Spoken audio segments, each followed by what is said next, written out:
Hello, welcome back to Tracy in LA, the podcast. We're now on episode 27. 27 episodes. I feel like that's a lot of episodes. Are you guys keeping up with these? Some people tell me that they've fallen behind, and some people tell me that they wish I did more because they have longer commutes than the amount of podcasts I make, or they need more so that they have more when they're doing chores or whatever they do when they're listening to these. So I get both sides of the spectrum, but I try to do them every week as much as possible, which I've mostly done except for when I got sick one time for a few weeks. But yeah, so here we are on episode 27. Sun is shining bright outside and it is hot. So I do have the air on today and my hair is a little bit flowing in the breeze. So hopefully that's not distracting you if you are watching the video of this. I'm thinking about this time actually publishing this on Apple and Spotify and YouTube, which is what I do for my Dance Journey podcast. But I usually only publish this on Spotify, partly because I was trying to keep it a little bit more private, and partly because I was thinking about making it subscription-based in the future once I get 100 unique listeners, which is what the requirement is on Spotify to start a subscription. So I wanted to keep it only on Spotify, but I've been praying about it, and I kind of feel like I'm just supposed to make it more accessible for now. If I want to change it up later, I can. So we're trying to get bolder than I already am, which I feel like I am. I have gotten bolder already, but now I'm like, okay, what other platforms can I put it on? I know some people just prefer Apple Podcasts. It's funny because I like the sound on Spotify better for podcasts, but I'm so used to listening to podcasts on Apple Podcasts that that's still kind of my go-to because that's just where I have all my shows set up that I always listen to and everything. So I understand there's a lot of people like that. I have had a few people tell me that they don't listen to Spotify for some reason or another. And yeah, some people like watching stuff on YouTube, even if there's literally nothing happening except talking into a mic. So I think I'm just going to try to make it more accessible and we'll see how that goes. But anyway, let's see. I want to talk to you guys about LA Unbound. Obviously, the show is coming up this Saturday. It's in Glendale. It's on June 20th. I always get these times messed up. It's either 4 p.m. and 7:30 or 4:30 and 7 p.m. Every season, I get those messed up. So check the link. Go to LA Unbound on Instagram. Go to their website. Check the link for tickets. You'll see the right times on there. But if you want to come, the seats are between $20 and $30. It's a really good show. Super fun, super entertaining. I am in 3 pieces, but there are a lot of pieces, like 25 or something, but it goes by fast. The pieces are very entertaining. It's all different styles: jazz, ballet, hip hop, tap. I mean, contemporary, every type of style. It's a really, really good time. I used to go to see the show. I mean, I think I saw the show 8 times before I ever even auditioned for it, and I just went because I thought it was fun. I had a roommate/friend who was always in them in the beginning, so that's how I heard about it. But even when she wasn't in it anymore, I still would go and see them just because I thought it was so fun. Like, I literally knew nobody in the show, but I just thought they were such fun shows. I would always invite people to go. And when my friend was in it, I always tried to get a ton of people to go so we could all go see her, and it was always a really good time. So anyway, now I'm in it, as we all know, and if you want to come see me, please come, and please pray for me in the audience because I need some prayers. I need some prayers because stage fright is a real thing for me, but we're getting past it, and I believe it's going to go great, but I could use some prayer, so I would love your prayer for that. We had our run-through last Saturday, our second run-through. Today is Saturday, yeah, so last Saturday we had our second run-through, and then this coming Saturday is the show. The run-through went well. I feel like I was less nervous than I was at our first run-through, so that was cool.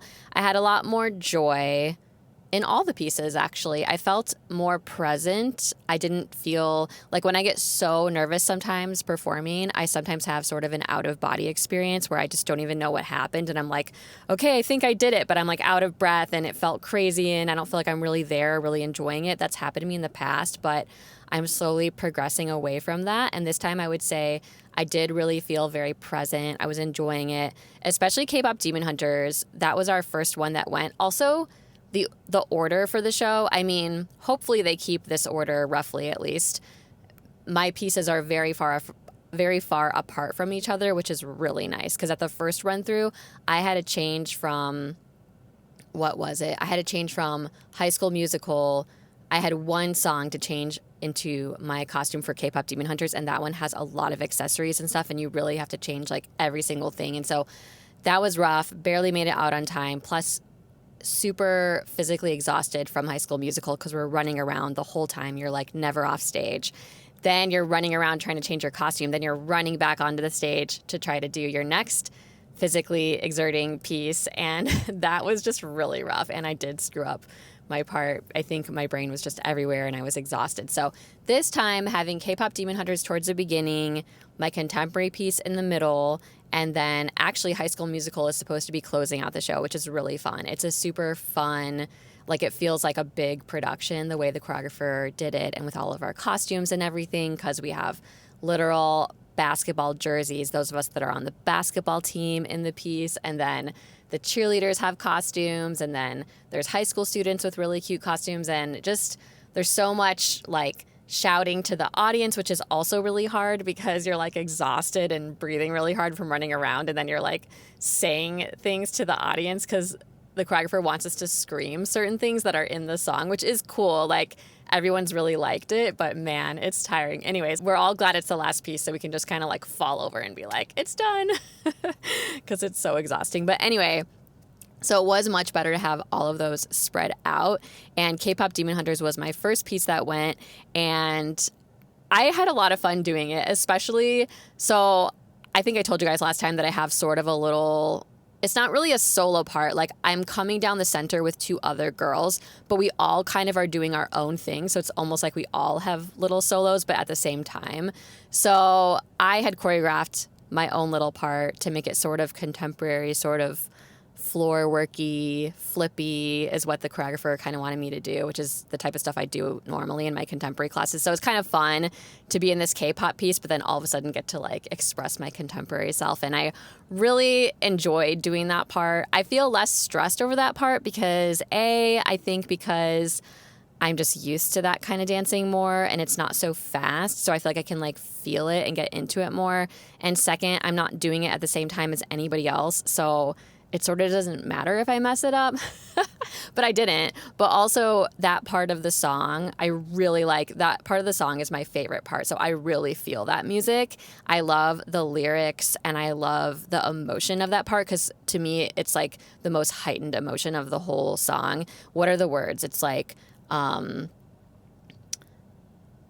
know what? I can't think of the words right this second, but it's something about killing the fear. I don't know. This is probably just how I interpret it in my head, but it's something about the dark meeting the light and killing the fear. I feel like I'm killing the fear. Maybe that's just what I'm thinking about when I'm dancing this piece because I have these little fake blades and I'm fighting the demons or whatever. And since I tend to have fear for these stage performances, I told myself I'm just like fighting the fear literally in this piece, and that part of the song makes me feel like I'm really fighting it because the lines are kind of about that, and it's about darkness meeting the light, and it's so intense and I really like it. So I felt like that part went really well. We were getting a lot of cheers, which also the main girl does these cool turns during that part and everything. So I think it just went overall really well. I felt really good about it, which is a great way to like start off the run through. So you're like already in a good place. Like, okay, that went well. When you mess up your first piece, you're kind of like nervous for the next ones. But if you do well, you're like, okay, I'm on a good roll. I have like some momentum going here. So that helped a lot. Also, having that be my first piece meant I could like get into that costume at home and like come prepared in that, which is the easiest thing for me since that's my most difficult costume. So was really happy about that. Then we did the contemporary piece. We had learned a lot of choreography right before the run through, so we were all kind of nervous about that. But I actually think it went pretty well. Like I watched the video, I'm like, honestly, there's a few things we need to fix, but it's not that bad, especially considering we just learned like half of this. We just had to kind of fix some transition moves and stuff like that. But I was pretty proud of myself for just like not overly worrying about the fact that we didn't have all the choreography exactly. I was just like, you know what?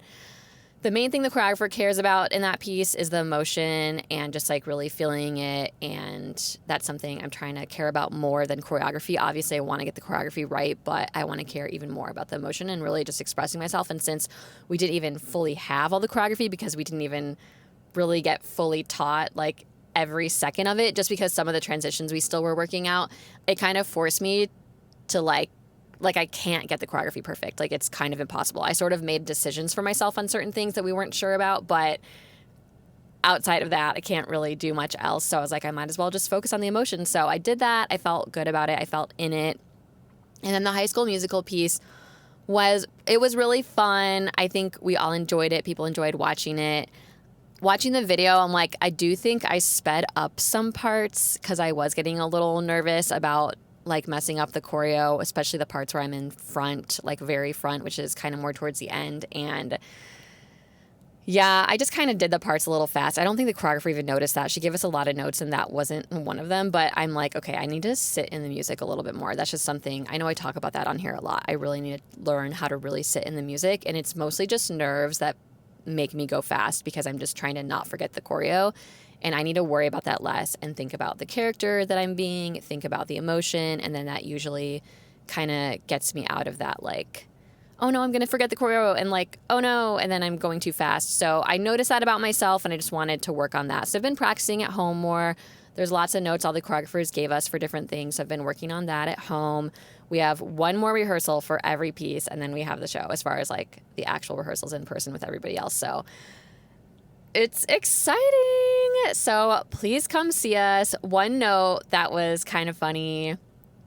So sometimes the choreographers will share all the notes that everybody wrote. Like there's certain people at the run-throughs that are in the front watching us, like sitting in front of the mirror at the studios and taking notes, and then they pass that along, which is really helpful. I mean, sometimes the choreographer doesn't understand the note or doesn't care about the note. The choreographer is not required to apply every single note, but it's stuff that they can think about and possibly apply if they like it or whatever.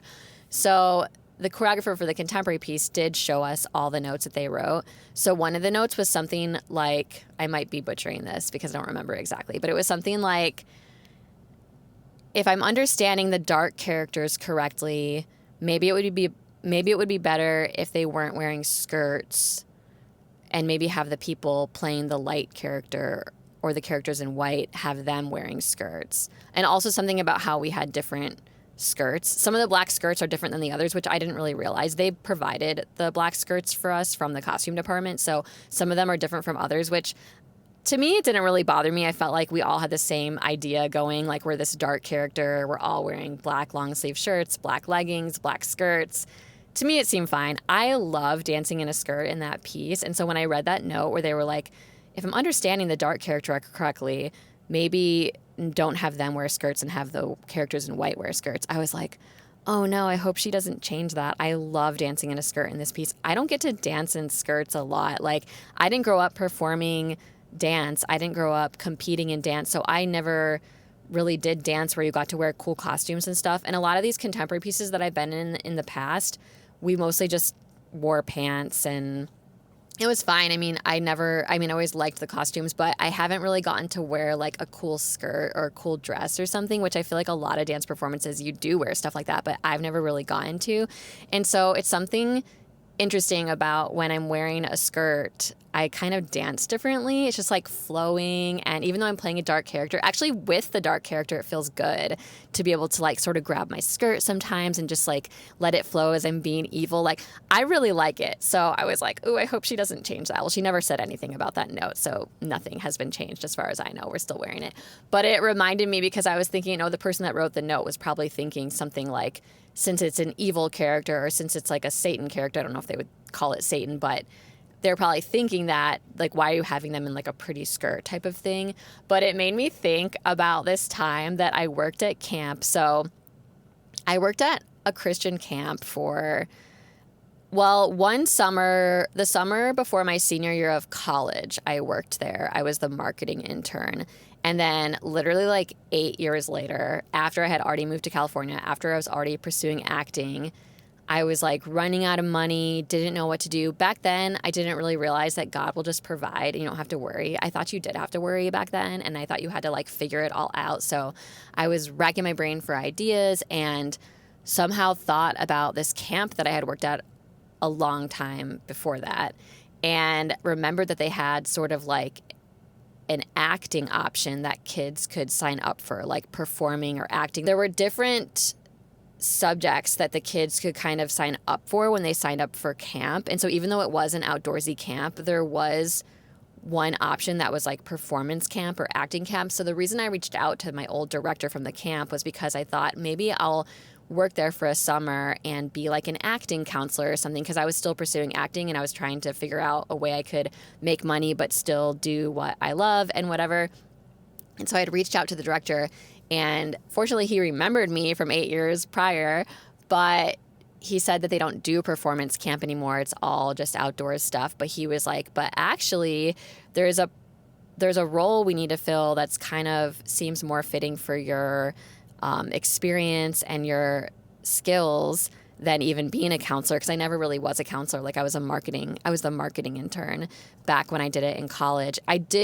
I was a counselor for the teenagers for 2 weeks during that time because they were short counselors, and I really wanted to be a counselor for the teenagers. And I had so much fun those 2 weeks. It was so much work because I was doing that job and also doing my marketing internship job, which was actually a huge role at the camp. I worked directly with the director, which is why he remembers me. Our desks were next to each other. And I handled all the stuff, a lot of the stuff for opening and closing day, which was like 400 new kids every week. It was a really big camp. It was crazy. There was a lot of organizing. I actually didn't love my job there. It was just so much administration, and I can be good at that, but like, I don't know. It was a lot of details. I actually was stressed a lot. And so that's why I really wanted to work with the teenagers and be a counselor when that opportunity came up. And fortunately, the director told me I could do that as long as I still got my job done. So on every break, I had to do like my regular job. It was crazy. And when I left that summer, I remember the director saying to me in my exit interview, like, you did such a great job being the marketing intern. I was always like happy with all of your work.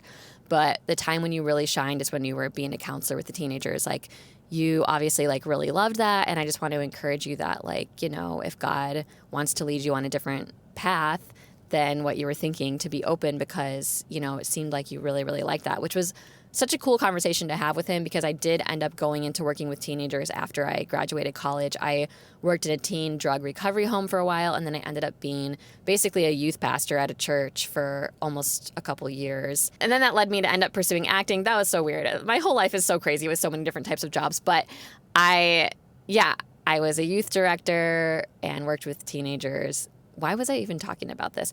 Oh, yeah, because I went back, because now he's saying that there is a job that would maybe be better suited to me, because the counselors like don't make as much money, but there was a job open called the host, like the camp host, which actually was really similar to the marketing internship that I had in college, but it was kind of like a higher up role to be the host, and you're part of the director team for the camp. So you meet with like 8 people that all kind of direct different parts of the camp, but I'm the host. So I'm in charge of opening and closing days and a lot of other things like lost and found and different types of housing issues and stuff like that. And he said that he thought that would be a really good fit for me, and gave me the job description, which was like literally 4 pages long of all this small print of stuff that I didn't even know what it was talking about. And I'm like, oh my gosh, how am I ever going to do this job? And this has nothing to do with acting. It's nothing to do with anything that I want to do. Like, why am I going to do this?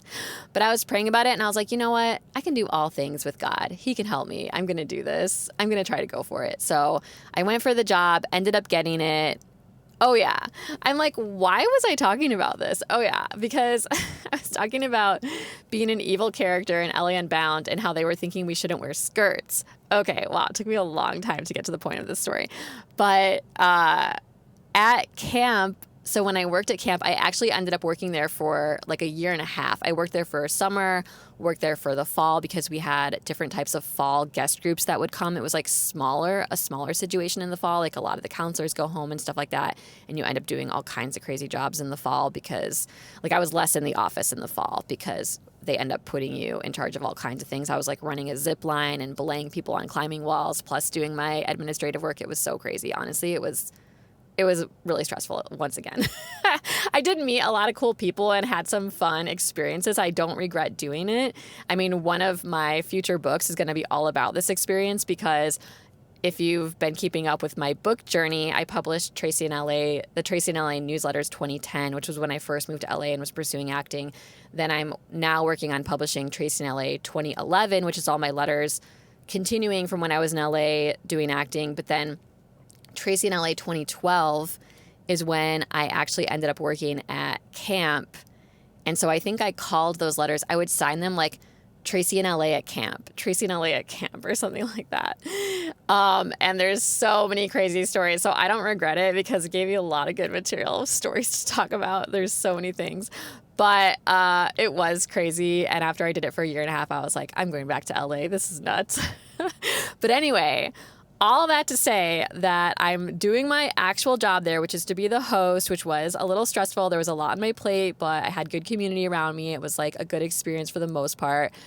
But I also, so I was in this director team of people that were all in charge of different things. And this one guy was the director of I guess he was just kind of in charge of any type of performing, like the dramas and any type of videos that were being made and that kind of thing, like media.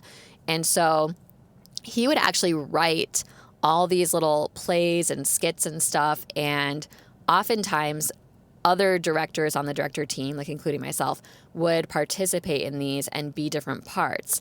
And so he ended up writing, he was really, really talented. I actually loved everything that he wrote when I worked with him at the camp. And there was a little bit of like some crushes happening between me and him in the beginning, and it didn't work out. But I will say that I wrote a lot about him, a lot of good things. And I am probably going to publish that book, and it is going to be fun for us all.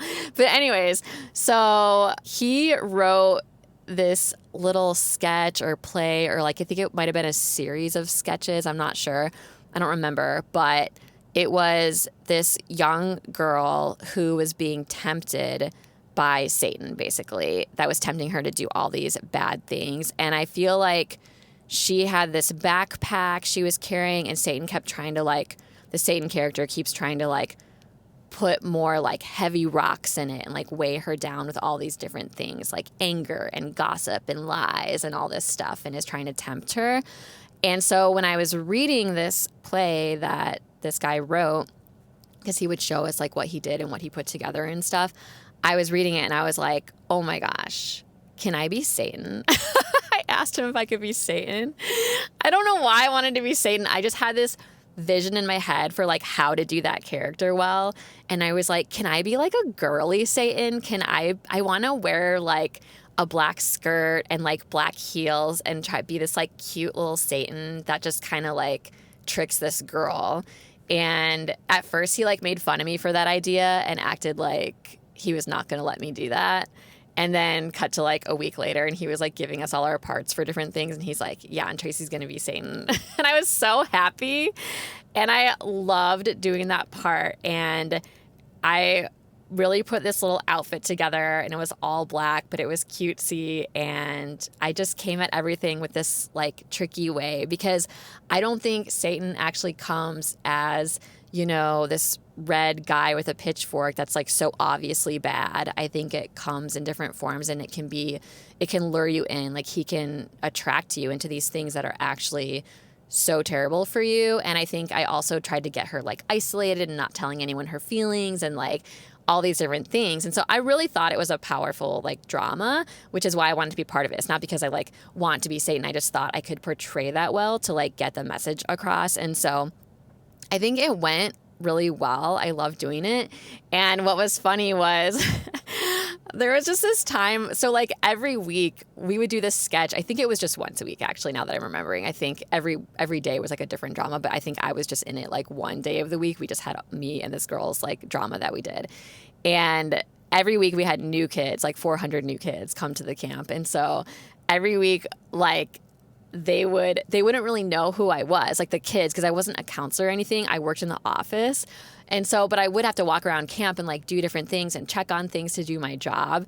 And so one time I was just like walking on this big, man, the amount of walking we had to do at that place. I also had a golf cart that was mine to drive around. And I also had a huge, massive truck that I had to like practically jump to get into the driver's seat. It was like hilarious because I'm super short and I'm driving this big truck, and that was my assigned vehicle to drive on camp. But anyway, so besides being in the truck and being in the golf cart, I would also have to walk around a lot. So I remember walking one day and all these little boys are passing, or they're like coming on this bus or something, and they're like, look, it's Satan, everybody. Look, it's Satan. Wow, it's Satan over there. And they were all like smiling and like jumping up and down and pointing and being like, it's Satan, it's Satan. And it was so funny because I felt like so flattered. I was like, oh my gosh, it's like I'm famous because they know me as Satan from the play, because it was like the day after I did that or something, but I'm just like wearing regular clothes and I'm just doing my job. But anyway, that was a really long story to say I think that Satan can wear a skirt and I think it's fine that we're evil characters in the contemporary piece and we wear skirts. So yeah, that was a really long story to tell you that, but now you know more about my life and my camp experience, which you're going to know a lot more about once my third book comes out. But we're not even editing that yet. We're still editing the second book. The second book is not out yet. It will be coming at some point. Okay, I need some water. Hold on a second. My roommate, who I'm not living with right now because I'm house sitting for 3 weeks, she has a lot of long commutes these next couple weeks because she's traveling all these different places. So I told her I was going to try to make like a 16-hour podcast episode so she'd have a lot to listen to, because she's always like, I'm done with your podcast now. I don't know what to do in the car. I'm just kidding. We won't make it that long. I mean, we're already at 26 minutes though, and I've only talked about my first point, and I have like 8 other points on here. So we'll see what we get to. But anyways, I did end up watching Toy Story 2.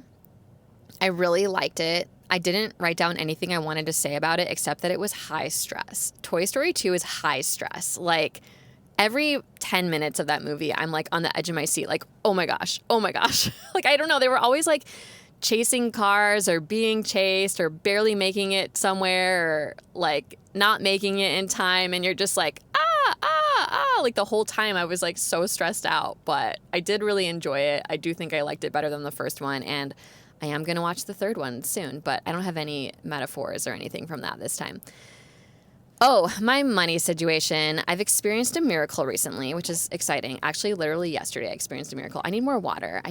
My throat feels dry today. Maybe it's this air condition.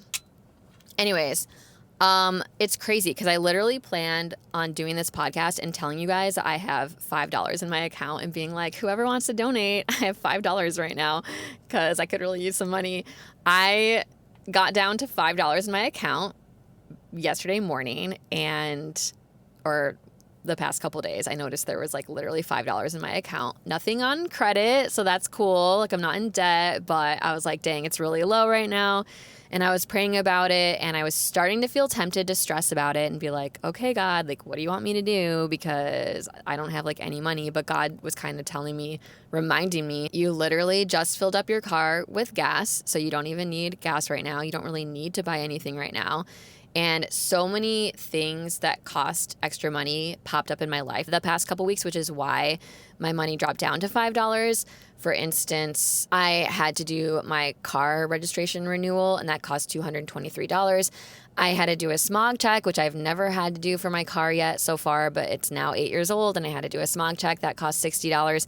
Then I randomly had a crack in my windshield, which just came out of nowhere. Like I was driving and something flew out of a truck and just hit my car, and I was like, dang it. Like now I have to get that fixed, and I wasn't going to get it fixed, but I was Googling about it. I'm like, I just think this is going to get worse. And I kept looking at it and feeling like God was telling me, you need to fix this, girl. Don't let it get worse. And I'm like, okay. So I got that fixed. That cost me $180 plus all the money that gas is costing me. So yeah, my money got down to $5, but God was reminding me like, girl, you were able to pay for every single thing that came up. All these crazy extra things that came up, you had the money for it. You didn't even have to put it on a credit card. Like, you're doing good. You should be praising me that I gave you all the money for this stuff. And don't worry, like, I'm going to provide more money when you need it. And I was just like, okay, so you don't want me to do something else? You want me to like get another job or something? I'm like praying about that. And I just felt like God said, just wait on me. Like, I've got you. Like, you're going to see. Like, if he doesn't come through ever,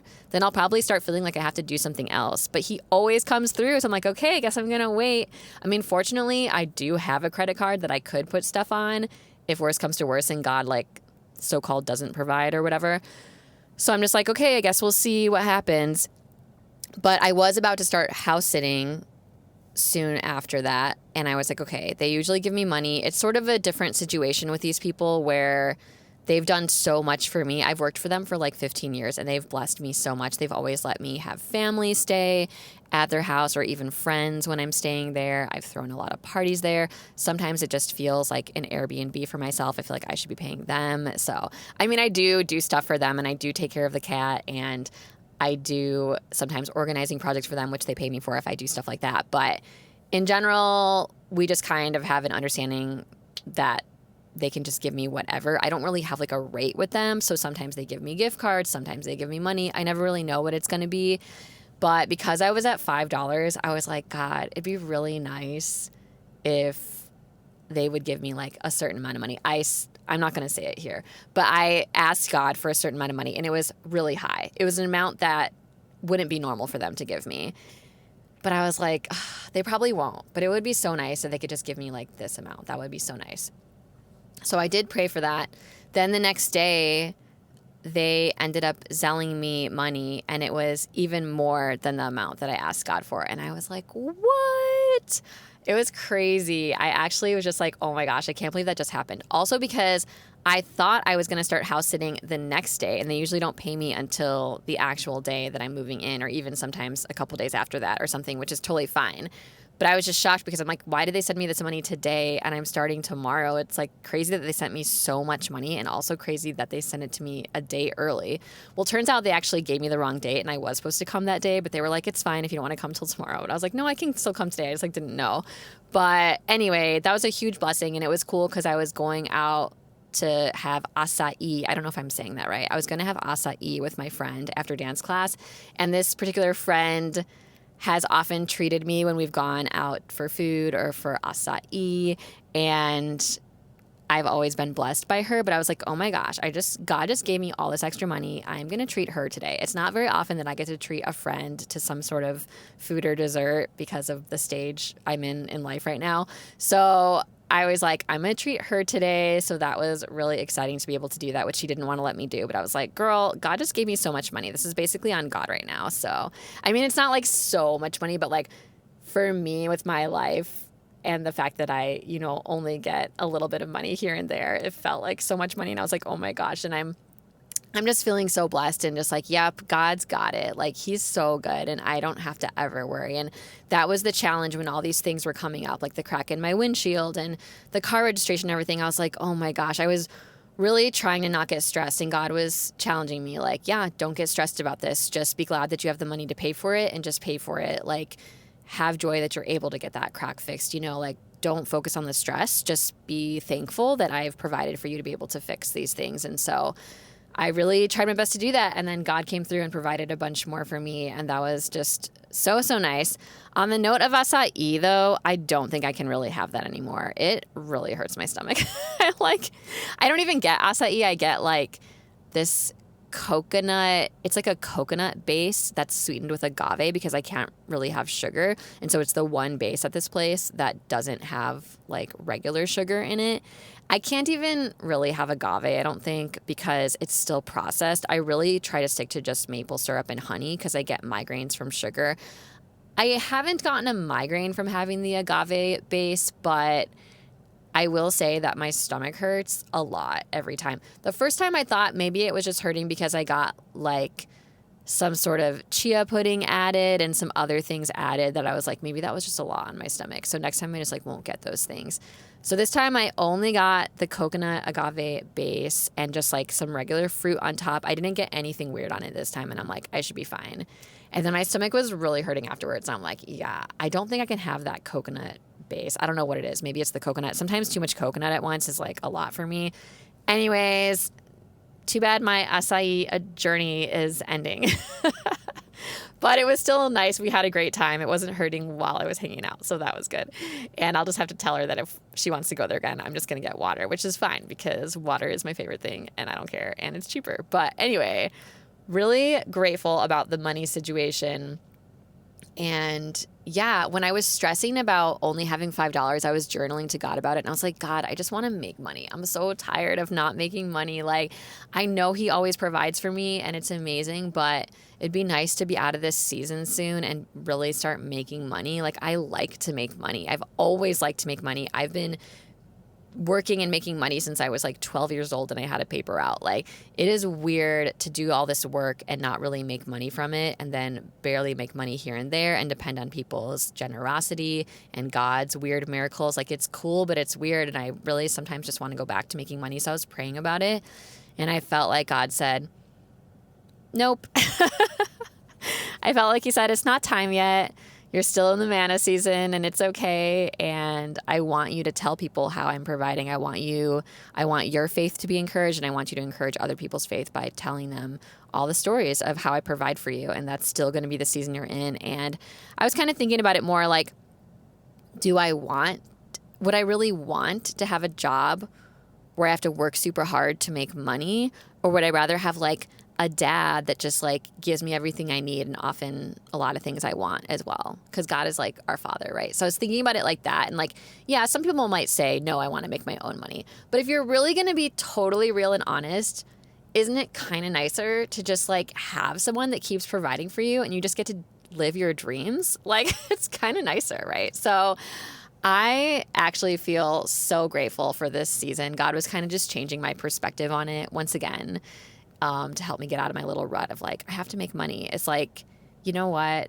I just want to obey God. I just want to do whatever I'm supposed to do. And if it's something that makes money, awesome. And if it's something that doesn't, and God is just going to provide in weird ways, that's also awesome. So really grateful that God has provided, really grateful that He's helping me stay grateful and enjoy this season because I may not be in it forever. I don't think I will be in it forever. It's just going longer than I expected. But yeah, I'm sure there'll be things about this season that I miss once I'm in a season of actually making money for myself. And so I'm just going to live in it, try to be present in it, just like I'm trying to be present in my dances, like not just waiting for the end or rushing through it, but just being like, yeah, this is great. I love where I'm at right now. I'm just going to enjoy each day and work hard and do whatever God's leading me to do. So that's my money journey. So instead of telling you guys I have $5, please give me money if you can. I'm telling you, I have a decent amount right now. I'll let you know when it gets low again. So that's where we're at. Oh, I wanted to confess. I went a little crazy yesterday at the gas station. I kind of lost my marbles a little bit. And I want to tell you this story, which is like, it's kind of funny now, but like I was embarrassingly angry yesterday. And I'm just going to tell you this story because I thought I wasn't starting house sitting till today. I didn't have everything packed yesterday in order to start house sitting. So I had already gone to class and out with my friend when I realized that I was supposed to be there yesterday, which they said it didn't matter, but it was still easier for my schedule to move in yesterday. So I was like, okay, I'll just drive all the way home, which is kind of far, finish packing all my stuff, which I had a lot to pack because I have the show coming up. So I had to bring all my costumes and I'm there for 3 weeks. There's a lot going on. So I had a lot to pack and I didn't want to forget anything because I don't want to do extra driving because because gas is expensive. And so I'm packing everything up at the house. It's taking me a while. I'm finally getting out of there a little bit later than I planned. But I was like, oh, I'll get gas on my way because gas out where I live is cheaper than like on the west side, which is where I'm house sitting. And so I'm like, I didn't even need that much gas, but I just wanted to get as much gas as I could in the cheaper area before I need gas again. So I needed a little bit. I could only fill up with a little bit of gas. So I filled up my car with gas, but also this gas station has a car wash. And so I was like, oh, it's like a really cheap car wash. It's like $10. So I'm also just going to get a quick car wash because my car is so dirty. And literally as I'm pulling into the gas station, I see a car going through the car wash because it did occur to me like maybe I hope the car wash is still open. Like that did occur to me because it was around like 7:15, 7:30 or something. It was still light out and everything. And I see a car in the car wash and I'm like, okay, it's still open. This is great. So I'm filling my car with gas, and at the end, it asks me on the little automated screen, it says, do you want a car wash today? And I put yes. And then it calculated that and added it to my credit card. I mean, I do use a credit card, but it's not because I'm putting stuff on credit. I just use it to stay organized and to get points, which turn into cash. And but I just pay it right away. So like I actually don't really have anything on credit right now, but I do use a credit card. Anyway, just to clarify. So I put my credit card in, and then it doesn't give me a receipt. And I remember the last time I got a car wash there, it prints out a receipt and like gives you a code so you can go through the thing.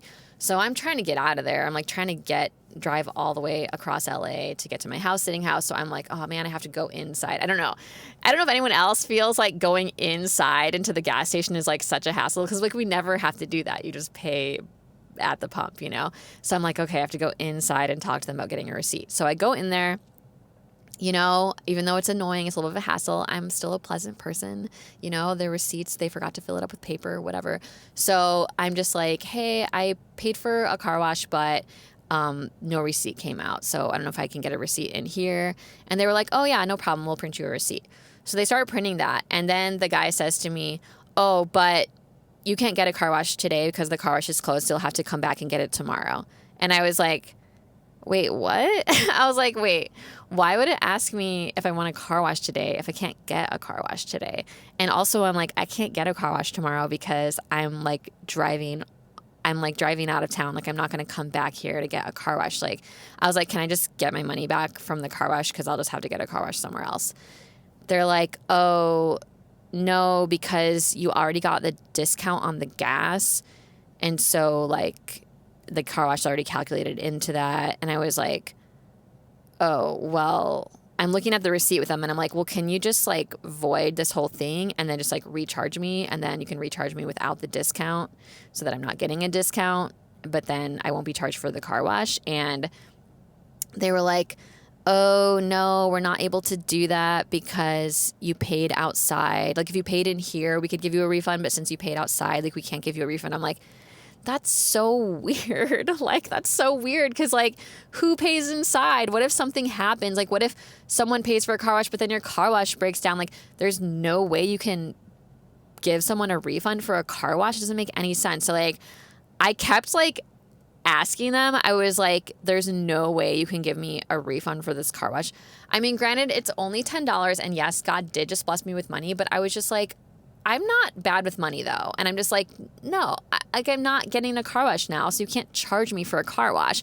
And then they were saying, well, when are you coming back in town? I'm like, well, it's going to be in like a month. I mean, it's like 3 weeks, so I exaggerated that a little bit. But they were like, well, the expiration date is a month after. So they're showing me the expiration date. Like, you can come back when you're back and get a car wash then. And I'm just like, that's so crazy, though, because like I still have to get a car wash. So now I have to get a car wash somewhere else. But for me, it's sort of like I'm paying for a car wash twice. Like, I don't want to pay for a car wash twice this week. So can you please give me a refund for the car wash? Or is there any way I can just go through the car wash? Oh, yeah. And then they're telling me that, oh, we have a sign up here that says car wash closed. I'm like, where is that sign? Like, why would your system say that, ask me if I want a car wash today, but then I can't get a car wash? Like, that doesn't make sense. So I'm getting like really upset. I'm not like screaming or anything. I'm not being loud, but I have like a super tone in my voice. I am like very annoyed at this point, and I'm starting to ask them if there's someone else I can talk to. Is there a manager? Is there an owner? I'm asking them if it's like a franchise. Like, I am like, really? Like, this needs to be solved. This is not right. I'm like, this isn't fair. This doesn't make any sense. Meanwhile, they're trying to ring up other customers. So, like, I'm arguing with them, like, in between the other customers they're ringing up. And they're just like, we don't even know the owner. They told me it's a franchise and they don't even know the owner. And I'm like, but how can you not have any way to give a refund if people pay outside? I mean, everybody pays outside for their gas. Like, what if something happens? Like, there's no way you can do anything. Then they're telling me that I could take it up with my bank, or maybe try to get my bank to like take the money off. And I'm like, which I know what they were saying, but I'm just like, that's so ridiculous. I'm like, no, because like, it's not my bank's fault. That doesn't even make sense, because I know what they were saying, but I was just like, so annoyed with them. I'm like, it's your guys' fault. Like, you need to fix this. Like, not them specifically. Like, I was trying to be nice to them. Like, I know it's not like their problem, but I was like, I understand what you're saying, that you guys can't do anything, but like, that doesn't make sense, that there's no way. Like, I paid for a car wash, but I can't get a car wash. And there's no way you can give me a refund. Meanwhile, I'm getting so upset about it. And And meanwhile, there's this like kind of creepy looking guy that's like standing there waiting to pay for his stuff. And he ends up saying something like, I'm really sorry that you're having all these troubles, but I do need to buy this blah, blah, blah, but I hope everything gets worked out. And then for some reason, I'm just like not even looking at him because he's kind of creeping me out. And for some reason, the guy behind the register starts to explain to this creepy guy what happened with my situation. He's like, well, you see, sir, she paid for a car wash, but then like he starts to tell him the story, which is so ridiculous and he shouldn't have been doing that. But I'm just standing there like, I can't believe this is happening. And then the creepy guy is like, he starts laughing. He's like, I mean, I don't care. He's just like, I really don't care. And he just like paid for his stuff and like left. Or he said something like, I don't really care, but I just want everybody to be happy or something like that. But it just like, that annoyed me too. I was like, dude, don't be piping and chiming in into my conversation with these guys. And then when they try to tell you the story, which they shouldn't be doing anyways, but then you're like, I don't care. I'm just like, that was so weird. I was like, I'm not even going to look at that guy because I'm sort of like awkward. I feel like he feels creepy to me. And then I'm just getting so aggravated with these register guys, even though it's like not their fault. But I was just like so mad.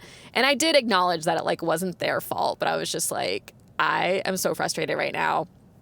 And by the end of the conversation, I was just like, okay, so I can come back in a month and get a car wash. And they were like, yeah. And they're showing me the expiration date on the receipt. And I was like, okay, well, this is crazy. And I didn't even say thank you. I was so mad and I just walked out the door. I was so mad that I was ready. I wanted to like kick the like gas pump station. I was like walking to my car and I just wanted to kick something. I was so mad. And I was like, oh my gosh, Tracy, calm down. Like it's literally $10, but it wasn't about the money. It was just like the principle. I'm like, that is crazy. You guys cannot be like, do you want a car wash today? I mean, I understand that like maybe their technology isn't good enough to like take it off that question at 7:30 or something, but also the fact that they told me the car wash closed at 7:30 and I literally got there at 7:30. I wasn't even overly emphasizing that point, but I'm just like, it was literally still running when I came in. Like I actually did look at that. I wasn't even like not thinking that it could be closed. And then they're telling me there's a sign, but the sign is like on the actual gas station. Like it's a small sign. I'm like, it needs to be a sign on the pump, or like when it asks you the question, do you want a car wash today? It should say under that, hours for car wash are blah, blah, blah. So you can hit no if you're like, oh, it's past the hours. Like, I don't know. I'm just like a customer service person. I worked in customer service for many, many, many years. And I don't like when businesses aren't run well or when something doesn't make sense. It really bothers me. It's like it wasn't about the money. It was just like the principle of this is crazy. Like, I can't believe this. And so I was really ready to like stand there forever. And I think I did say something about like how I'm going to call someone at 76 and figure this out. And then I'm like driving away and I'm like, that's so crazy. I don't have time for that. It's $10. It's fine. I'll get a car wash when I come back. Why did I get like so mad? I will say, this is TMI, but I am getting my period soon. And also I was having a headache, which I don't usually get headaches unless I have sugar, but sometimes I do get small headaches that are triggered by other things. They will never get as bad as they do when I have sugar, but I was having one of those like minor headaches. So that had been happening for like maybe like 5 or 6 hours. So I was not feeling well either. And I think that was, helping me get angrier than I should have been. And I'm in the car and I'm praying because I'm also like, God, like you gave me this money and I'm not trying to be like wasting it or spending it badly. And now I just feel like I'm throwing it down the drain. Like what's happening? And I felt like God said, it's fine, Tracy. It's chill. Like you'll just get a car wash when you get back. And I'm like, yeah, but like, what if I was from out of town and what if I really wasn't coming back? Then that wouldn't work. I feel like God was like, yeah, but it works for you and it's fine. I feel like God was not like mad at me for explaining to the people that like it didn't make sense and that they should be able to give me my money back. But I do think I felt convicted about like the anger, the extent of the anger of it. I think I could have just asked questions about it nicely and been like, I don't really agree with how that's being done, but okay, I guess I'll just get a car wash when I come back and probably never come here again in my head is what I would probably have been thinking. But I got extremely angry. That was over the top. I mean, I wasn't screaming, but in my heart, I was just angry to an extent that was disproportionate to the fact that it was $10. And then I'm in my car, and it's funny because I had just taken contemporary class earlier that day, and we danced to one of Olivia Rodrigo's new songs, and everybody was talking about her new album dropping and all this stuff. And I mean, I always usually like Olivia Rodrigo's music. Whenever I hear it anywhere, I generally enjoy it or think it's good or emotional and whatever. But I just like love Christian music. So usually when I'm on my own, I'm generally playing like K-Love or like some sort of Christian station on Pandora, just because that's just like my choice. I just love Christian music. This was not always the case my whole life, but in recent years, I love it so much. So I appreciate other types of music, especially in dance classes and things that other people like, or when I'm on Instagram and choosing songs for stories and stuff like that. I appreciate all kinds of music, but that is just my music of choice. Anyway, the reason I'm telling you this is because everyone was talking about her album just dropping and I was in this really bad mood in the car, I was like, I'm going to listen to Olivia Rodrigo's new album on Spotify and I'm just going to be angry. She has angry music and sad music and I'm just going to be angry and sad in my car with her music. And it's so funny. So I started driving away and I'm like playing the beginning of her album and I was like not vibing with the song. And so I like skipped to the next song and then I skipped to the next song and I was just like, I just want to listen to Christian music right now. It's not even like I don't like her music. Like the song that we listened to in class, I really liked it. I enjoyed dancing to it. I'm sure I would like other songs on there too, but it's just so funny. Like I just always want to listen to Christian music. I'm like, I just don't want to listen to this right now. I want to listen to Christian music. So put on K-Love, the radio station, the Christian radio station that I love, and I started to calm down and I started laughing about how ridiculous I was at this gas station. And I was just like, yeah, that was a little crazy. Like, that was crazy Tracy cakey. Okay. I just thought of this. One of my old roommates, she's my old roommate from a really long time ago, like, I don't know, 10 plus years ago. We were roommates in the same room for like 2 years. So we got close during that time, but she would always call me crazy Tracy cakey. Like, I don't know where that came from. Like, she just made it up because I would be like, I'm being crazy or something. And she would go, crazy Tracy cakey. And she still says that to me sometimes because we don't see each other as much, but we're still friends. And yeah, so I was being crazy Tracy cakey at the gas station. And I asked God for forgiveness for that. And yeah, I don't know what else he wants me to do. If he wants me to apologize to the gas station people when I go back in for my car wash, I don't know. But I don't even want to go to that gas station again. But I am going to get that car wash, but now I have to keep it in my glove compartment and have to remember that I need to do that before it expires. And it's like this whole thing. I just don't like to have extra things to remember in my head. I think that's part of it too. But anyway, yeah, that's my gas station fiasco that I wanted to talk about. I have a few more things I want to talk about. This might go long, so my roommate might be happy about that. But anyways, okay, last time I was joking about how lip gloss is my love language, but I wanted to tell you my actual love language. So I don't know if you guys know the book, The 5 Love Languages. So if you don't, I guess you could read it. I don't know. I'm not like crazy hyper about the 5 love languages, but people in the Christian world, at least, because I think it's a Christian book. I don't even know. I think it's a Christian book. So people maybe talk about it in Christian circles more. They're like, what's your love language? Some people, recently I was at my roommate's community group and I think somebody was asking like what everybody's love languages were. And so many people were like, I'm this one and this one. And I like to give people this one, but receive this one. I was like, wow, this is way too crazy. There's only 5 of them. Like, I feel like if you're going to say that you're 3 of them, it like doesn't count anymore. I mean, I'm kind of joking, but like, I mean, I think we're probably all 5 of them in some capacity, but it's supposed to be like, what's kind of your main one. And I always thought whatever one you like to receive is the one you also like to give more as well. But I don't know. A lot of people were telling me that that's not the case. And some people like to receive a certain one and give another one. But I thought the whole issue with love languages was that you often give what you like to receive, but the other person, maybe that's not their love language, so they're not feeling loved by that thing that you're doing because that's not their love language. So, like, that's kind of the concept of love languages, like learn what somebody else's love language is and then love them in that way. So the different ones are, let's see if I can even remember them. They're like gifts, which isn't about like money or material things. It just is about more like when someone thinks of you and like gives you something tangible, that's can be a love language because they're caring about you by thinking of you in some way and giving you something that you can actually like physically hold or whatever. That's one. Physical touch is one. So if you're like a very affectionate person, that could be your love language.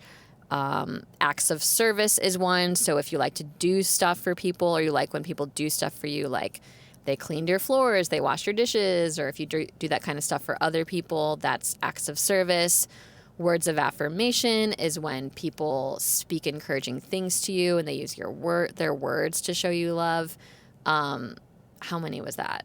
Words of affirmation, gifts, acts of service, physical touch, and then quality time is another one. So some people just like really like to spend time with people, and that's how they feel loved. So anyway, you can think about what yours is, but my top one, so I can relate to all of those. I like all of them, but my top one is words of affirmation. So that's my actual love language, is like when people speak encouraging things or write encouraging things to me. I'm really, really encouraged. I could feed off that for so long. Someone could give me a little tiny compliment and I could be thinking about that for like 2 years. Like, oh, that was so nice when they said that. Like, I just love that person, you know? So, I mean, someone says something nice to me on Instagram, I could think about that for like a really long time. So I definitely love words of affirmation. I also like to give words of affirmation to other people. Obviously, I love to write. I love to speak. So that's something that I love to do for others, is to encourage them in a sincere way. Like I think sincerity has to be part of it. Otherwise, it's not as meaningful. So doing that in a sincere way, receiving that in a sincere way. And I don't get a lot of, I guess, applause for all these things that I'm doing, like dancing and these podcasts and my books and all these things God has me working hard at. God is really training me to keep going and endure even when I'm not receiving a lot of feedback or people being like, I love what you're doing. Or even there's very, very little feedback or a little amount of likes, or there's not even that many listeners. And God is like, I want you to keep going. And so he's teaching me how to do that. But what's cool is he does sometimes provide tangible encouragement to me, which means so much, especially as a words of affirmation person. So I did want to share a couple of those that I received recently because it was encouraging to my heart. And so I was at my Christian dance class the other day, and this guy showed up that I sort of know. We've danced together before for something, and he doesn't always come to the class, but he's like a lot younger than me, but like he's a fun guy. And recently, I think we've been following each other on Instagram more, and he's been liking like a lot of my stories and stuff like that. And anyway, so that's just how I like think about him now, because he's been encouraging me a lot on Instagram recently. But then I saw him at the class, and I was actually talking to this girl after class for a really long time. It was one of those nights where I was like, God, I'm just going to go home. I'm not going to talk to anybody. I don't want to talk to anybody. I'm tired. I just want to go home. And God put out my heart just to like say bye to this one girl. I don't know why. I didn't even really know her, but for some reason I felt like I wanted to go say bye to her and also ask her what her name was again, because I couldn't remember, or like say something encouraging to her because I thought she was a really good dancer and I just like wanted to encourage her. And so I did that, and I asked her to remind me her name. And then we ended up talking for like over an hour, and I was telling her like my whole life story. I'm like, how did this happen? And she's like really listening to me, and she's like really telling me how much I'm encouraging her with my story and everything I'm doing and how God's been leading me and all this stuff. And so we're talking for so long. And then this guy that I was just telling you about, he sort of interrupts us for a second, and he's like, Tracy, I just wanted to say like hi or bye. I don't remember. He's like, I didn't want to interrupt, but I just want to tell you, he's like, what did he say? I wrote this down. He's like, I want to just say that like, I love like all your stuff. Like I love all your content. And he just like smiles really big, and he's like, I just love everything about you. I was like, wow. I've never had anyone tell me they loved everything about me before. I just was like so awkward. I was like smiling, and it was so funny because I'm like in the middle of this really long conversation with this girl, and this guy just tells me that he loves everything about me. And then he goes, it's going to grow. It's going to grow, as he's like walking away. And I'm like, oh, that was so encouraging. I was like, thank you. Oh my gosh. I'm like, I'm so awkward. But we were just like laughing about that. And it's so funny because later I realized the girl, I didn't know much about her because she was basically asking me questions about my life and asking me how to find good beginner dance classes because she's just getting into dance and all this stuff. So of course I always have like lots to say about that kind of stuff. But I found out towards the end of our conversation, and by following her on Instagram later, that she's like a legit supermodel. Like she literally travels to like Paris and everywhere. She's like a hardcore supermodel. Like I don't think I've ever really talked to like a legit real supermodel before.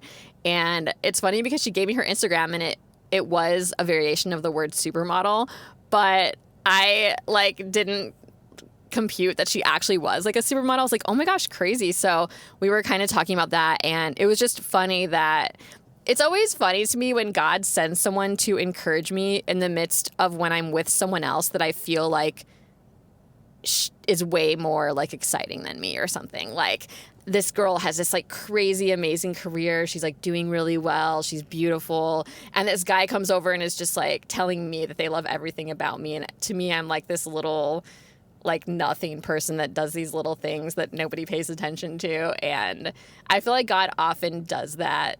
I don't know. There's just like an irony in that of just how God shows me that he sees me and encourages me to keep going, even when it seems like I might feel insignificant compared to somebody else. But God encouraged me in that moment, and this girl that I was talking to told me how much my story was encouraging her. So I don't know, maybe I would have been intimidated if I like knew those things about her in the beginning of the conversation, but I didn't until the end.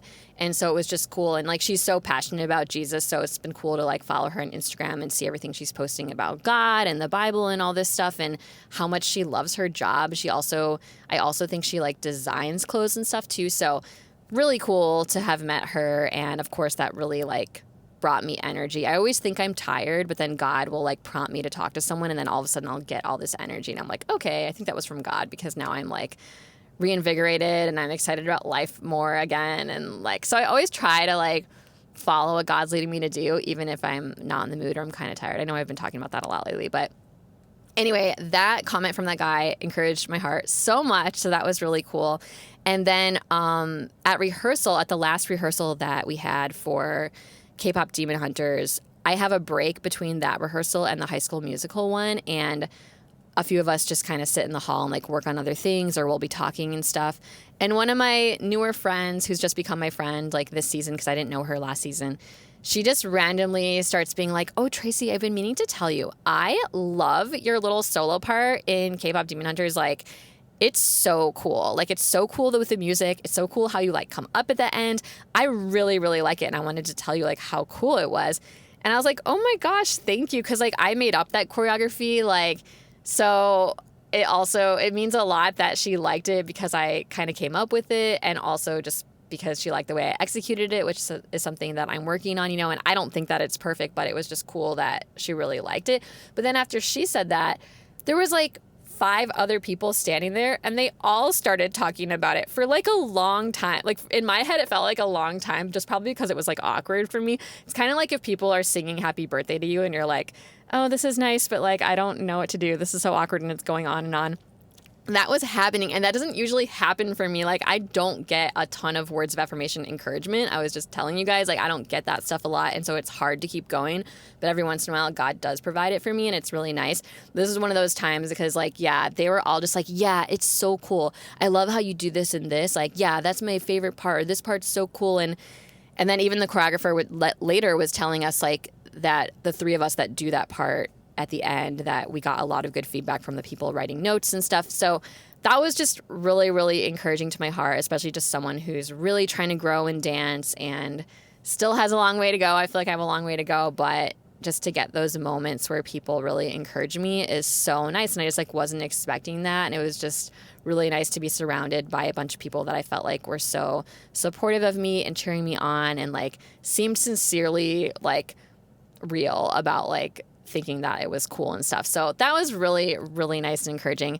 And then had another situation where, also, I forgot about this one, but I was going to say that at the run through for the contemporary piece, which remember how I was saying that like in the beginning, it was like I just had this small part. I just come in and out. I'm like this evil character and it's cool and I like it, but I sort of felt like it's just this tiny part. And last season, I was in 3 contemporary pieces and I was on stage almost the whole time for all of those. So I just felt like more of a contemporary dancer. And then this season, I'm only in 1 contemporary piece and I only have this little part. And I sort of felt like, oh, people are going to see me. This is so silly of me to like think this, but we all think that everybody's thinking about us, which they're not. But like, I'm like, oh, people are going to see me in this and just be like, oh, Tracy can't do contemporary anymore. Even in the 1 contemporary piece she's in, she's barely in it. Like that, I feel like people are going to think that about me and like judge me, even though like literally no one cares. No one's thinking about that. But that's what I felt like was going to happen in the beginning. And then I ended up getting put more in it than expected. I think I shared that last time, and I am a little bit in the front even for a certain part. And so it has been more challenging than expected, but it's been good, like a good challenge. Anyways, literally at the run through, halfway through, this guy who's a really good dancer like saw me and we were saying hi, and he was like, Tracy, and I could tell the way he was saying my name, I could tell that he was going to say something like encouraging to me, but I thought he was going to say something about K-pop Demon Hunters because I felt really good about like my part in that, and like I did really well, or I did it like one of the best times I've ever done it. And he was like, but then he was like, Tracy, that piece where you're in like all black, you did so good. I was like, hey girl, or something like that, he said. And I was like, oh my gosh, thanks. Like, I just wasn't expecting that because I just feel like, or I used to feel like I didn't really do much in that piece, but actually my part has gotten harder than it was before, and I was working really hard at it to do well, and I really do like doing that piece, as I've shared before. And so it was really cool that was like the piece he noticed me in and was like encouraging me about. So that was another really encouraging thing. It's going to sound like I get encouraged all the time because I have so many from this past week, but this is like not normal, which is why I'm talking about it on the podcast, because I thought it was really exciting. So he also encouraged me about that. And then, okay, literally, this is the last one, but in my contemporary class yesterday, it was so packed, like the most packed I've ever seen it. Like, it was crazy. I was like, thank God it's a round 2 and I already learned this one, because it's so hard to learn these like full out crazy combos with all this floor work when there's this many people in the room. Like, I don't know. There was like, I don't know anything. I can't tell numbers, like how many people. There is just way more than normal. I'm like, there's like hundreds of people in this room. I don't know what is happening. And then he started teaching a new combo. It was not round 2. And I was like, oh no, thank God I was in the front so I could see, and I had like a little more space because I was in the front, but that was rough. Anyways, so we learned this combo. It's an amazing class as always. And then he splits us up into like, we go around the room and he just counts everyone off like 1, 2, 3, 4 or 1, 2, 3, 4, 5. I felt like we wanted him to count off like 1, 2, 3, 4, 5, 6, 7, 8 because there was like so many people in the room, but he just did like 5 groups. And so he has us go in rounds and do it like a few times before he starts calling out smaller groups to go. And one of my groups, when I went out there and I was about to start dancing, the music had started. This guy near me just like taps me on the shoulder and he's like, hey, I love your videos. And I was like, oh, thanks. I didn't even know what he was talking about. I was like, does he mean my dance videos, or is he talking about my podcast? Or like, I don't even know. Like, I wanted to ask him because like, I'm a words of affirmation person, but it's helpful to know like what you're affirming, you know? And I was like, but we were about to start dancing. So I was just like, oh, thanks. And then we like started dancing, and then I kind of wanted to connect with him later. So I'm like, okay, obviously this guy follows me on Instagram. I probably follow him too, but I wanted to know who he was because I didn't recognize like who he was. And then as I'm watching the rest of the class dance and them calling out small groups and stuff, I did not know where the guy went. There's a couple guys that looked kind of similar. And so I was like, was it that guy or was it that guy? I was like, shoot, I don't know. He'd have to talk to me again because I don't know which one it was that said that to me. I was like, man, bummer. But anyway, that was cool. It was cool to receive that compliment like right before I started dancing. I was like, ooh, that put me in a good mood. And now I'm about to dance. So that was really cool. And it reminded me of something from camp. I don't know why I keep talking about camp. Okay, I need another drink of water. But, I was thinking about the things that can happen like right before you're about to perform and how that could like help or hinder you. So him telling me he liked my videos right before I was about to dance, like in my group, I felt like that was helpful and kind of raised my spirits a little bit. Not that they weren't already raised because I love that class anyways, but it reminded me of this time at camp. So when I worked at camp for a year and a half, this was the second time I worked at camp, not the time in college. It was when I left LA for a little while and worked at camp in the Midwest. So I did play the Satan character that one summer, and then I was there for the fall, and then I was there for another summer. And the second summer, I did a different part for the dramas. I played the woman at the well. So in the Bible, there's a character that's the woman at the well. I don't think she has a name. I think she's like a Samaritan woman at the well or something. Basically, it's like this group of people that often like the religious people wouldn't really talk to, and especially women were really looked down upon back then in the Bible days. And so Jesus was really like ahead of his time and, you know, showing people a different way by basically like loving this woman and talking to her at the well when she was getting water or whatever. And she was basically living a life that was not pleasing to God, but he showed love to her and like showed her that he knew her and cared about her, and it changed her whole life. And she went away like talking about Jesus and how amazing he is and how he changed her life and all this stuff. So that's the story. You can look it up if you want to know the details, because I didn't really plan on telling that story, but it's the woman at the well in the Bible. I don't know where it's at, but it'll come up if you Google it. Anyways, I had to do this monologue that was the woman at the well, and it was really long and it was a lot to memorize. And I do get a little caught up in that, even though they're like, you can put it into your own words if you want. But just like choreography, I'm like, no, it has to be right. And so I really memorized it. And I am good at memorizing lines. Like I used to do a lot of acting. And so, but sometimes I can get caught up in saying the lines right and then not being the character as much because I'm overly thinking about the memorized lines, which also same as what happens to me in choreography. So I have to really try to get rid of that. Anyways, I was very nervous the first week that I was performing that summer. And I was standing behind the stage, like going over the lines in my head, feeling nervous and all this stuff. I'm literally about to go on the stage to do my part. And it's like this solo part. So I'm kind of just out there on my own, which is a little bit stressful too. And I'm a couple minutes away from going out there. And this guy that's a counselor at the camp, so I don't work with him. Like I know who he is, but I don't work with him super often because I mostly work with the other directors who are kind of like a higher level up. But he comes up to me and backstage and is like, Tracy, I'm so sorry, but I wanted to tell you that I accidentally hit your car. And I was like, what? So like at camp, I had the golf cart and I had the truck. Those were my camp vehicles, but I did have my actual vehicle. It's not my current one. It was a different one back then. But I did have my actual vehicle parked on camp, and because I would use it like if I was going to go off camp or whatever. And he was driving this big van that they use at camp, and he backed it up into my car. And I was like, oh my gosh, wait, is it like really bad? He's like, kinda. I was like, oh my gosh. But he felt so bad and he was so stressed about it. I was like, okay, don't worry. I was like, you were driving the camp van, so it's probably covered under some kind of like camp insurance or something. We'll figure it out later. Like I'm about to go on. But it was crazy that he told me that. Like he must have known I was about to go on. I was behind stage. Like they probably were like, oh yeah. He was probably like, where's Tracy? And they were like, oh, she's about to do her part on stage. And then he thought apparently that was a good time to come back there and tell me that he hit my car. But what was so funny is even though that seems like the worst timing ever, it kind of took away all my nerves about the part because I was way more concerned about my car than about the part. So when I got out there, I just like didn't really care if I said it right or not. I was just like, man, I got to get off stage and like figure out what's going on with my car. And it kind of helped me actually. So anyway, I was just thinking about how, yeah, the different things that happen to us right before we perform can sometimes help or hinder us. In both of these cases, I guess it helped me, but it was just funny how one of them was negative and it still somehow helped me. And we did figure it out.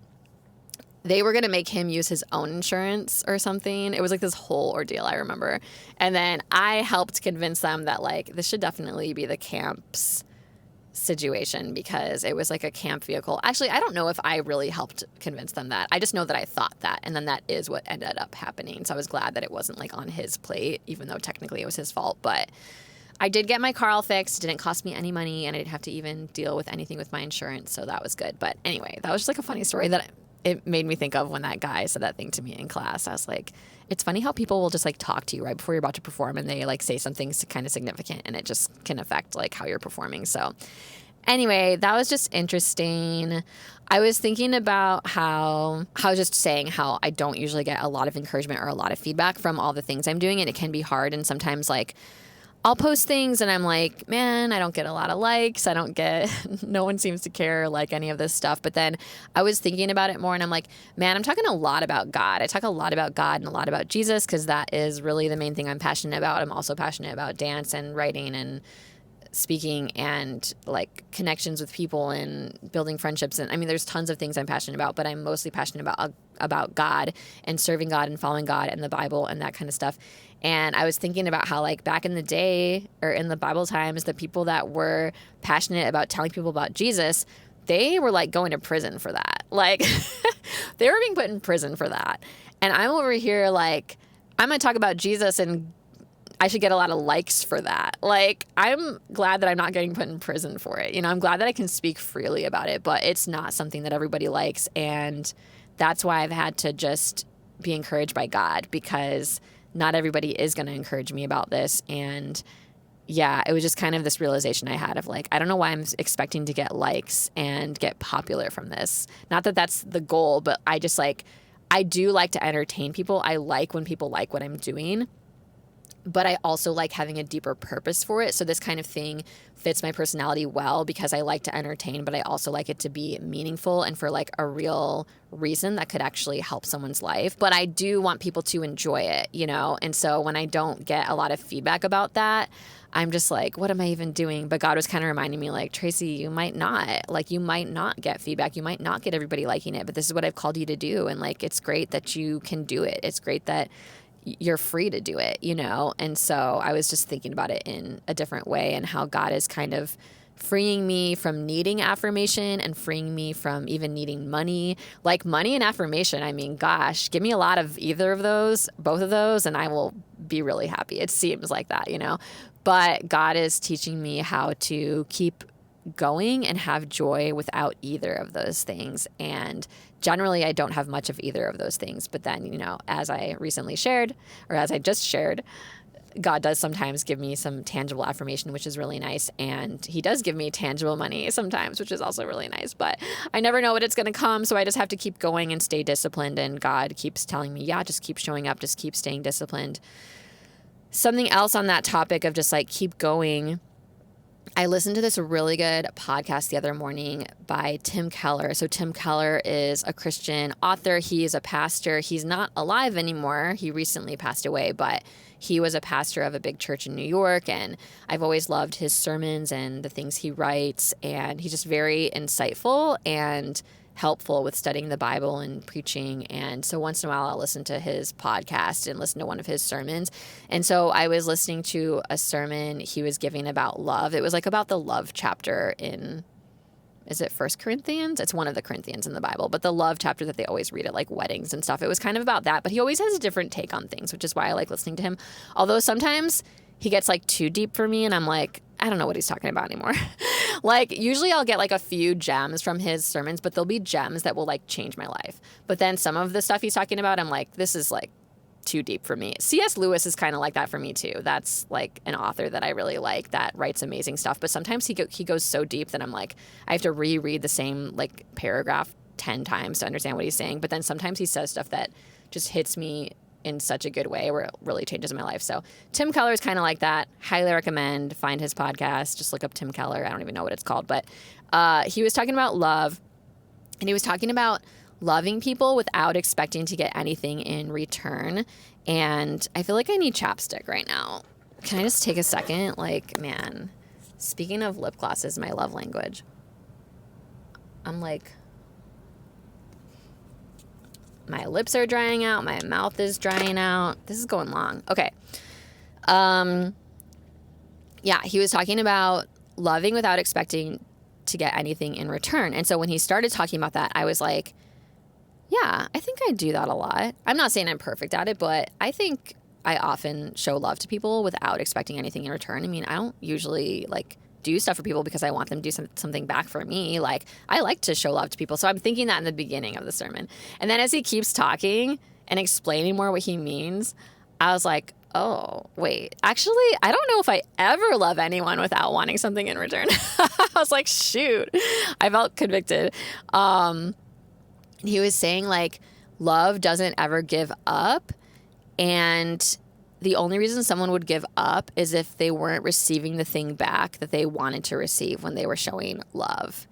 And yeah, I was just encouraged to like keep loving people, even if I'm not getting the thing that I want back. And God was showing me that like even wanting peace between yourself and someone else, which is something I often want with like everybody. I just want to have peace. You know, I'm like very big peacemaker type of person, and I just want everybody to get along and there to be peace. And so sometimes when I'm showing love to someone, I am thinking like, I hope it will result in like peace between me and this person. And God was showing me like, even though it's a good thing to want peace, and the Bible does call us to be peacemakers as much as possible of our own, like of whatever we can control. Like we can't control how everyone reacts or what everyone does or thinks, but for our own self, if we can do everything on our part to try to create peace, like that is what we're instructed to do in the Bible. But even so, I felt like God was telling me, don't love someone like because you're chasing peace between you and that person. Like, don't even love someone like because you want to get peace back.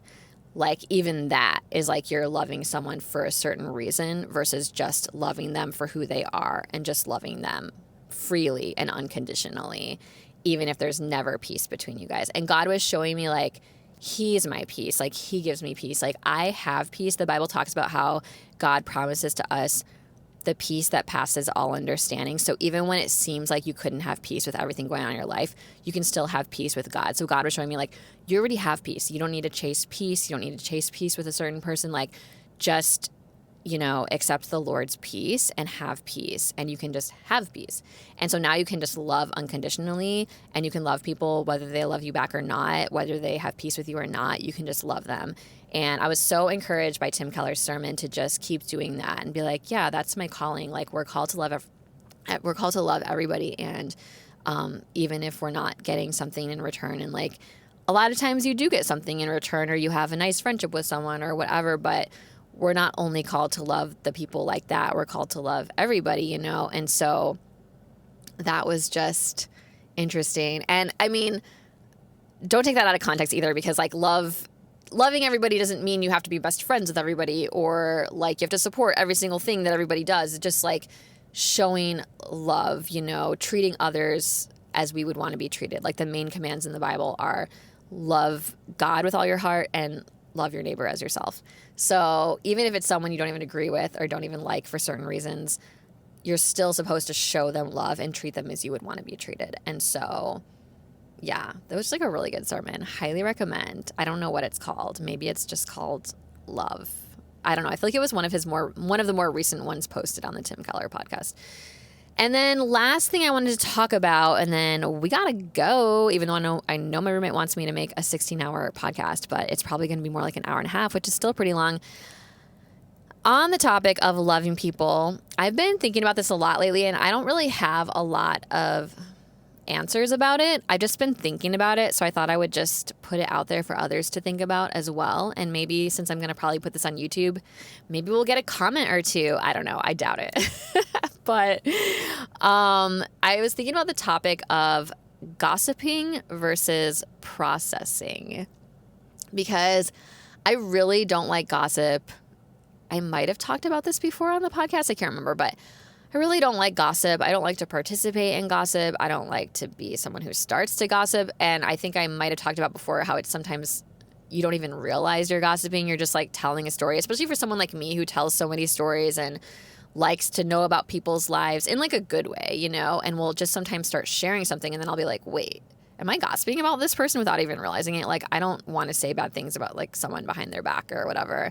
And so I really don't like gossip. Sometimes I have found myself getting caught up in gossip, and later on I'm like, ugh, I feel like gross about it. And then also when it happens to you, you really remember like, man, wait, this sucks actually. When you're doing it about someone else, you don't think it's that big of a deal. You're like, oh, I'm just telling something that's true. To you, it's just like true. So like, why is it gossip?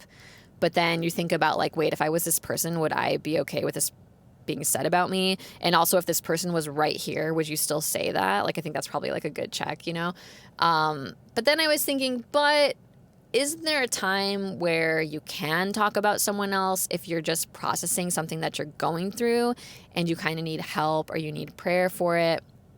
Like, I don't think we're supposed to bury everything we're going through inside our hearts just because it has to do with someone else. And if you talk about them, it's considered gossiping. So I've been praying about this a lot because I'm like, God, I want to go as far away from gossip as I can. I don't want to try to get as close to the line as I can. I want to get as far away from that line as I can. So should I just like stop talking so I don't accidentally gossip? Because I really don't like it and I don't want to be a part of it. And I've had to ask forgiveness for it. Like, I don't like it.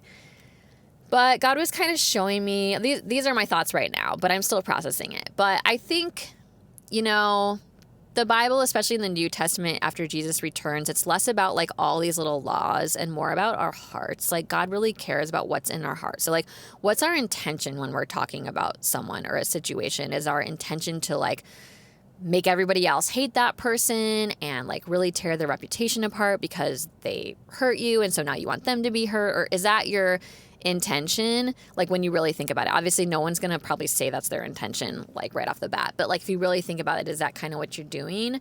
Or is it truthfully, sincerely because you like just don't know what to do about the situation and you like are seeking wisdom from someone, seeking counsel or asking for prayer?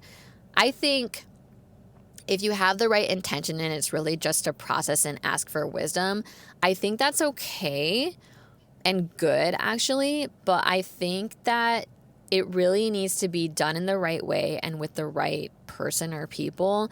I think it like really needs to be with someone you really, really trust, who you know isn't like, ooh, I just found out all this information, now I'm going to tell everybody else. Like someone who really cares about you and cares more about helping you do the right thing than about like what this person did or whatever. And I think if you can tell the story without even saying the person's name or giving those kind of context clues, I think that can be really good too if you don't need to say their name, because it shouldn't be about like ruining anything for them or bringing them down. It should just be about like knowing what to do in the situation and praying about the situation and that kind of thing. Like that should be the intention if you're processing with somebody. And you don't need to process with like 15 different people. Because like, especially as a Christian, you can get away with being like, I just want prayer for this thing that's happening. Ugh, let me tell you about it. And you could tell every person and then you're like dwelling on it. And yeah, you asked for prayer, but like, I think that was still gossip, you know? But I think, yeah, in the right context with maybe one or two people who you really trust and you know they're going to give you good wisdom and you know they're even going to like maybe call you out and be like, you know what, girl, I actually think you need to work on something in that situation. Like the type of person that's going to maybe even do that, I think would be the right person to tell, not someone who's going to get excited about bashing somebody else and telling more people and like making it even bigger than it is. So I think, yeah, telling the right person, doing it in the right way where your heart is in a place of like wanting help or even just being like, I'm really mad at this person and I don't want to be mad at them. Can you help pray for me to like have compassion and like not be in this like weird state that I'm in or whatever.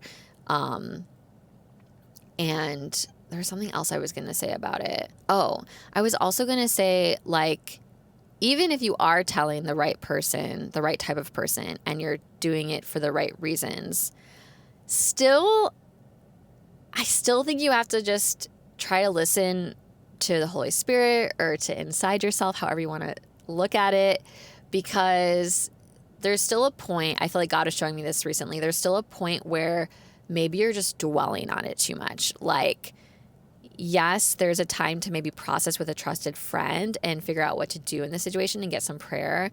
But then it's like, are you constantly bringing it up to that person? Are you constantly dwelling on it? Are you constantly sharing every single detail about the situation and ruminating on it to the point where when you like get out of that conversation, you're like fuming more than like before you started the conversation? Then maybe that's not going in the direction that you need it to be going. Like, so God was showing me that too, like, because the more you dwell on something and talk about it and, you know, really share your feelings with someone else, when you keep doing that, it kind of keeps the spiral going of just like anger and upset and I don't know how to work through this versus like really giving it to God. So I think processing it, but then letting it go, or like even if you're updating that person that's your trusted friend, I think that's fine. But then I still think there's a difference between like updating them and asking them for prayer and just like going on and on and on about it and getting yourself all worked up about it again. Because I've seen myself do that and I think like, oh, it's fine. It's a safe space. It's just with this one person who I really trust.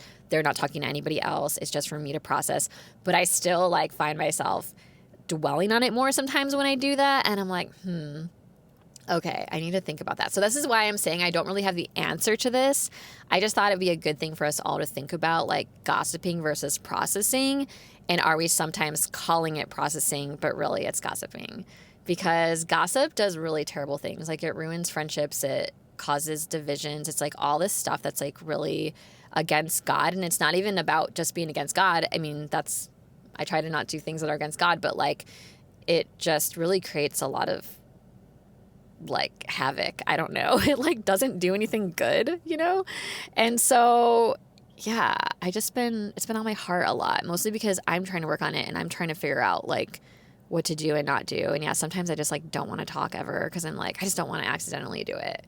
But I know God wants me to talk. So I just have to keep navigating it. And I just asked God, like, please convict me. Like, we have the Holy Spirit. So like, if we start to say something and it's not something we're supposed to be talking about or saying, I feel like the Holy Spirit will show us, like, we'll hear this little voice in our head. You know, like in a cartoon, it's like a little devil and a little angel. It's like you hear the little devil being like, yeah, go on and on about this. And you hear the little angel being like, oh, girl, talk about something else. You don't have to talk about this anymore. And so I think I just want to listen to the Holy Spirit, like the angel character, more and be like, oh, you know what? As I'm talking, I'm just going to stop this story right now. Actually, I was in a setting recently with a bunch of Christians who I didn't know super well. And they were all talking about some situation at their church, and a certain guy got brought up, and there was something funny about him. Not a guy that was in the group, a guy that like wasn't there, that like goes to the church.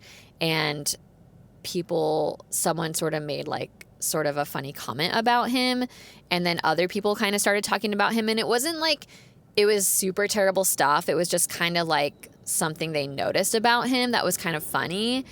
And somebody else was like, oh, I don't think I know him. Like, it was just kind of going on for like a little bit, only like a few minutes, but it was like people kind of kept talking about him. And then this one woman was like, wait, you guys, is this like going into gossip now? She just like said it so bluntly. And I was so impressed with that, because that is hard to do.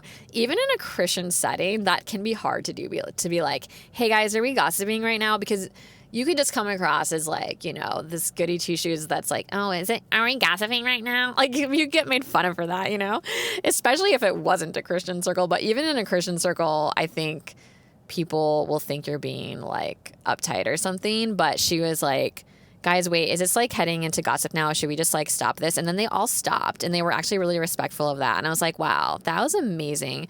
Because sometimes when I'm in conversations that I think are heading into gossip, like, I'm not sure what to do. I'm like, I obviously don't want to be starting those conversations, and I have been that person, so I've had to ask forgiveness for that before.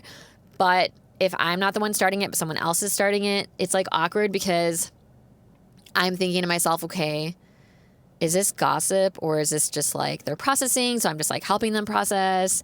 I don't know. What do I say? So I'm like, do I stick up for the other person or play the devil's advocate so that I'm not gossiping? Or do I just like walk away somehow or try to get out of this conversation? If it's like a bunch of people talking, should I just like somehow be like, oh, I got to go fill up my water bottle or something, like, or do I literally say like, hey guys, maybe we shouldn't gossip about this person?